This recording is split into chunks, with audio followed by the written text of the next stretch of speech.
Everyone, I am Mohammad Salim और आज जो है हम प्लांट हार्मोन्स के बारे में पढ़ेंगे, जो कि लाइफ साइंसेज में एक इम्पॉर्टेंट टॉपिक है जो भी इससे जुड़े हुए एग्ज़ाम्स होते हैं। ठीक है, इसमें हम प्लांट हार्मोन्स के बारे में पढ़ेंगे। तो ये क्या है, पहले इंट्रोडक्शन हम थोड़ी देख लेते हैं। ठीक है ना, तो इसमें ये है कि plant growth and development involve the integration of many environmental and endogenous signals that together with the intrinsic genetic program determine plant form।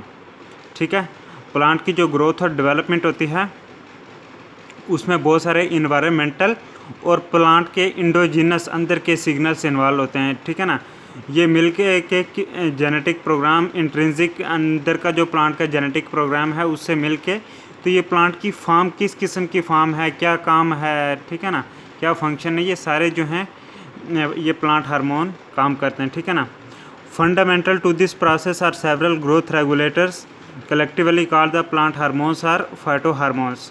ठीक है ना, ये जो प्रोसेस होता है जिसमें प्लांट की फार्म वगैरह पूरी मेंटेन होती है, किस तरह की होनी चाहिए, ठीक है ना, ऐसे वाले जो भी ये प्रोसेस हैं इनमें जो बेसिक चीज़ है वो है प्लांट ग्रोथ रेगुलेटर्स, जिनको शॉर्ट में प्लांट हार्मोन्स भी बोलते हैं या फाइटो हार्मोन्स भी बोलते हैं। ठीक है ना, according to a standard definition, plant hormones are small organic compounds synthesized by specific plant cells tissues, active in low concentration and promote or inhibit growth and developmental process।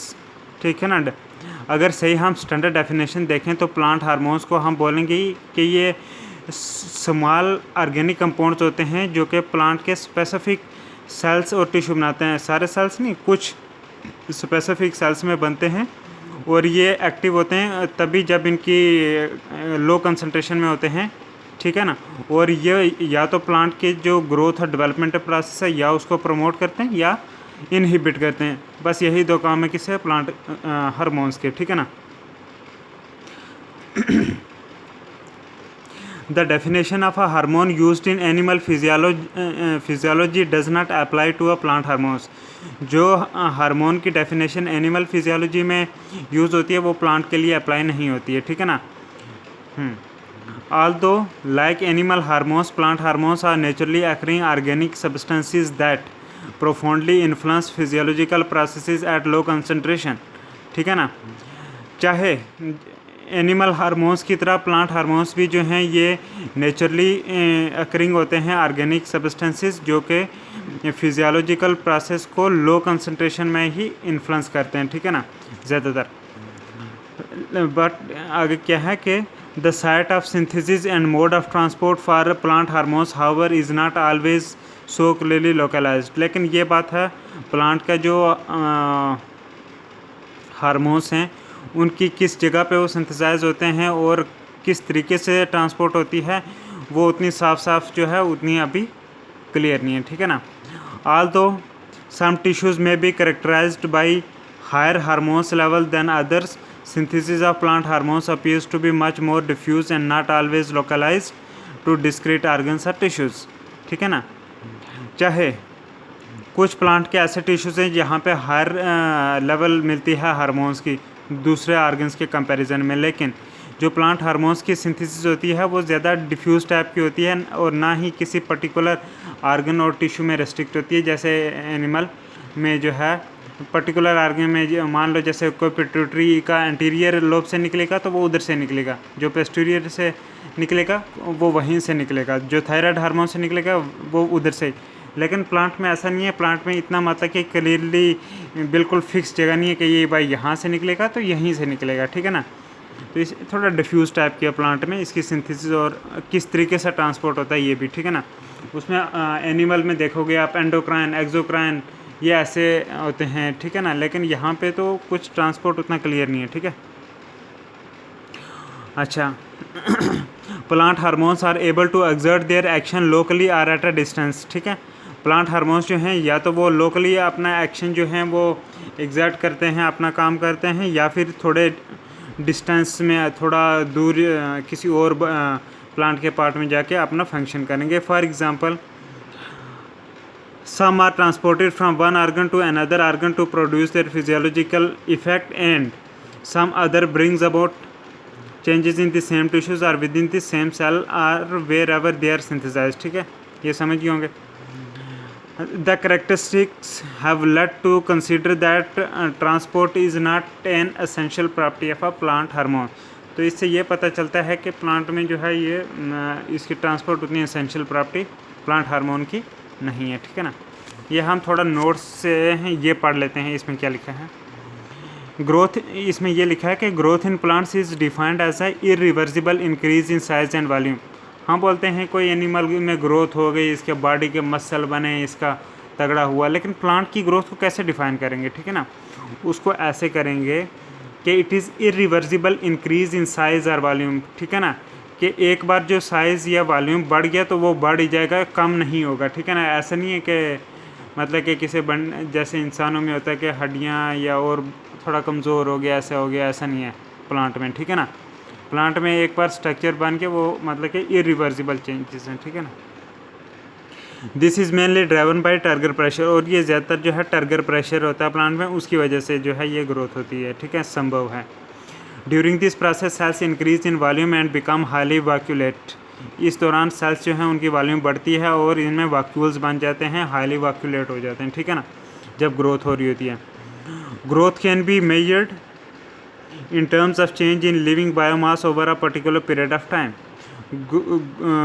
Growth को हम इस तरीके से भी मेयर कर सकते हैं कि change in living biomass over a particular period of time, के कितने टाइम में कितना बायोमास जो है लिविंग बायोमास वो चेंज हुआ। ठीक है ना, उससे भी हम प्लांट की ग्रोथ जो है वो देख सकते हैं, मेयर कर सकते हैं। ठीक है ना, however the living biomass of plants fluctuates in response to changes in water status, so this criterion may be a poor indicator of plant growth। ठीक है ना, लेकिन प्लांट का जो लिविंग बायोमास है वो जो है फ्लक्चुएट होता रहता है, थोड़ा कभी कम कभी ज़्यादा, वो डिपेंड करता है वाटर का क्या स्टेटस है, क्योंकि वाटर का एसेंशियल रोल है इसमें। ठीक है ना, इसलिए जो ये क्राइटेरिया था तो ये मतलब कि एक्चुअल ग्रोथ के लिए सही क्राइटेरिया नहीं है।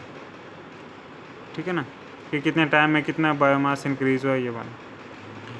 इन these situations measurement of dry weight are often more appropriate. Like ऐसी सिचुएशन में हम सिर्फ लिविंग नहीं बल्कि ड्राई वेट की मेयरमेंट करें तो वो ज़्यादा अप्रोप्रिएट है कि कितना ड्राई वेट है इसका है। The cell number is commonly used to measure the growth of unicellular organisms such as green alga Chlamydomonas। लेकिन जो कुछ यूनिसेलुलर ऑर्गेनिजम्स होते हैं जैसे ये ग्रीन अलगा होता है क्लाइमेडोमोनास। ठीक है ना, इसमें सेल नंबर देखते हैं कि कितने सेल हैं इसमें। ठीक है ना, तो उससे जो है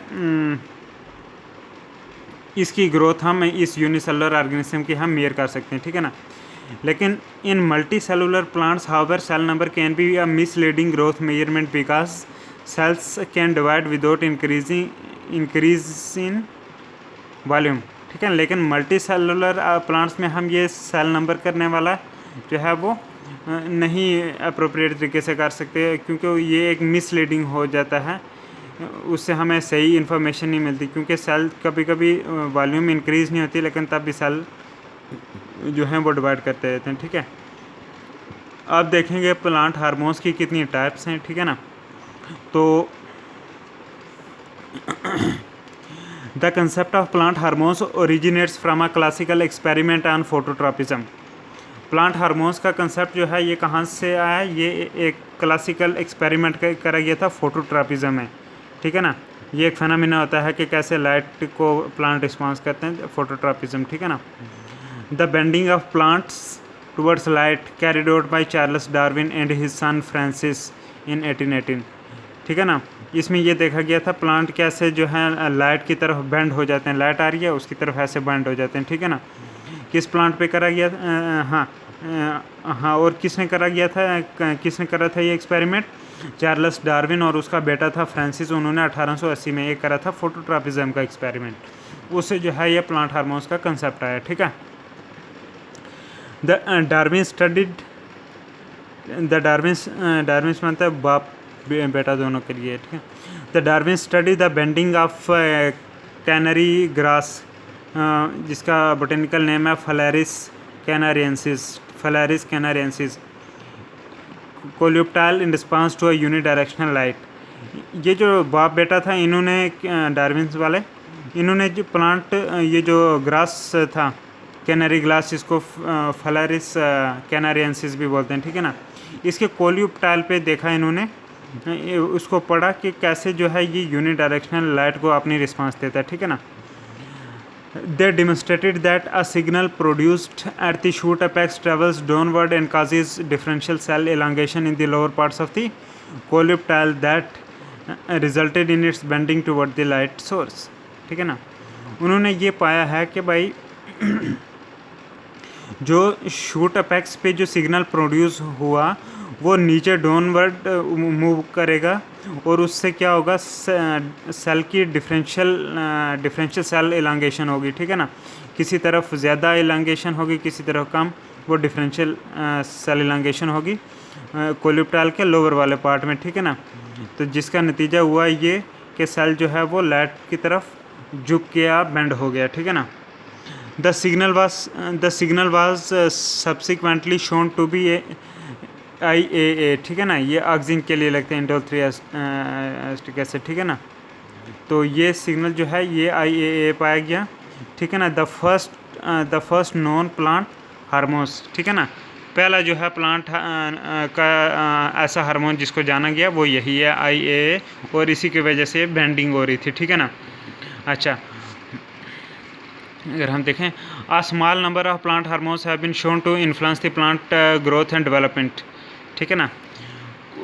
कुछ मतलब थोड़े ही ऐसे प्लांट हार्मोन्स हैं जो कि प्लांट की ग्रोथ और डेवलपमेंट पे असर डालते हैं, ठीक है ना। Tremendous progress has been made in the identification of plant hormones, discovery of their effects on plants and elucidation of their chemical properties, chemical structures, sorry, ठीक है ना। बहुत सारी एफर्ट करी गई है कि प्लांट हार्मोन्स को आइडेंटिफाई करा जाए, उनके इफेक्ट्स प्लांट पे क्या हैं वो उसको पढ़ा जाए, और केमिकल स्ट्रक्चर कैसा ये देखा जाए, ठीक है ना। For some of the plant hormones considerable knowledge about their biosynthetic pathways have been obtained, ठीक है ना। कुछ प्लांट हार्मोन्स के लिए जो है उनके बायोसिंथेटिक पाथवेज के लिए काफ़ी सारी इन्फॉर्मेशन हमें मिली है, ठीक है ना। Based on the function or chemical structure, there are 5 major groups of plant hormones, ठीक है ना। फंक्शन और केमिकल स्ट्रक्चर के बेसिस पे 5 जो हैं वो मेजर जो हैं वो प्लांट हार्मोन्स के ग्रुप मिलेंगे। ये कौन कौन से हार्मोन्स हैं के ग्रुप हैं, इनमें आ गया जी आपका auxin, gibberellins, cytokinin, abscisic acid and ethylene, ठीक है ना। कौन कौन से, ये आप देख सकते हो, AGCAE, मतलब कि auxin, G for gibberellin, C for cytokinin, A for abscisic acid and E for ethylene, ठीक है ना। इन एडिशन, इसके अलावा there is a variety of other plant hormones including brassinosteroids, polyamides, jasmonic acid, salicylic acid and others. इनके अलावा कुछ और भी जो हैं प्लांट हार्मोन्स हैं जिनमें ब्रासिनोस्टेरॉइड, पॉलीअमाइड्स, जैस्मोनिक एसिड, सैलिसिलिक एसिड और कुछ दूसरे वाले हैं, ठीक है ना। तो ये हो गया बेसिक। आप जो है हम दूसरी एक वीडियो बनाएंगे, उसमें जो है पर्टिकुलरली हम ऑक्सिन, जिबरलिन्स, साइटोकिनिन, इनके बारे में अलग अलग पढ़ेंगे, फिर इनकी सिग्नलिंग वगैरह पढ़ेंगे, ठीक है ना। इसमें ये इंट्रोडक्शन वाला लेसन था। तो आप जो है हमारी वीडियो को सब्सक्राइब, शेयर, लाइक, कमेंट सब कुछ करें, ठीक है ना। तभी तो जाके फैंटास्टिक वीडियोज़ बनेंगी, ठीक है। Thank you very much.